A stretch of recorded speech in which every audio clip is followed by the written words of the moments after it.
Welcome to LSAT Demon Daily. I'm Nathan Fox. With me is Annalisa Palmer. Annalisa, you've been working on the Thinking LSAT podcast and LSAT Demon customer service for a long time. And so this little question here from Mason, I thought Mason was a smartass when I first got this email, and I almost responded with like just a question mark. But instead, it's turned out to be my very favorite email that anybody has ever sent to daily@lsatdemon.com. Mason says, how do you use the demon wrong?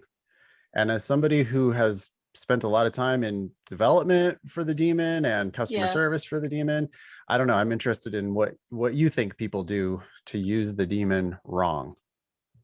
I think a lot of the times they don't, this was a problem early on. I don't know if it's still a problem because I'm not really on the customer service team anymore, but when I was on the team, a lot of the time people wouldn't explore it.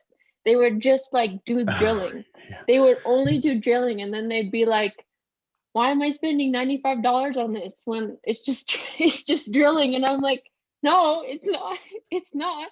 There's like, people don't look, and you can take a time test, you can take a time section, and there's explanations built in, and they're like, well, why isn't there explanations? You have to click, it's blind review, and then you click on it. And I guess my tip is just don't just do drilling or stuff that's on the very first homepage. There's a whole tab on the side that you can expand. You can see our lessons, you can just see the explanation page. You can filter by question type, although we don't recommend doing that because you can't do that on the real LSAT. Right. So don't keep that on for too long. But there's the ask button. People done it for a while. People weren't using the ask button, and they were like, how can I get help on a question? You hit the ask button, we email you. So yeah.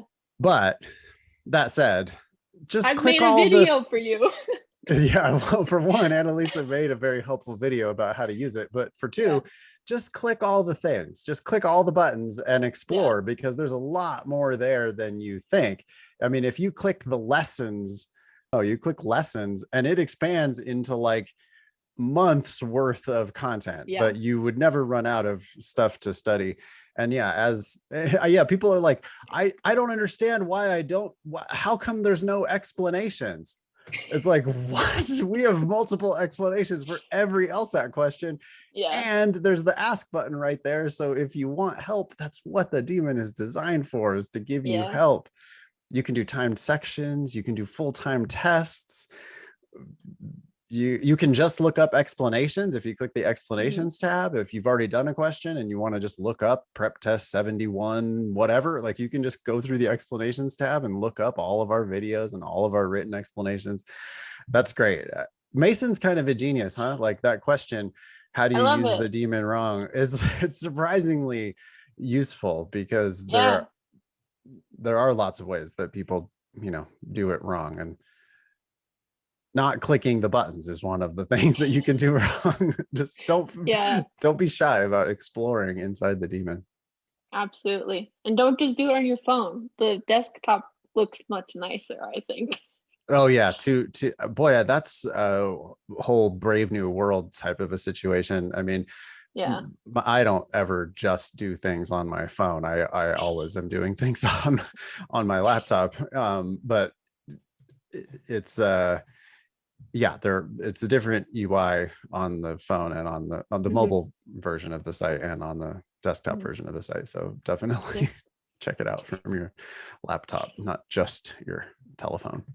Yeah. Cool. Thanks for coming on the show, Annalisa. Yeah, thank you. You can get yourself on the agenda for a future show by emailing daily@lsatdemon.com.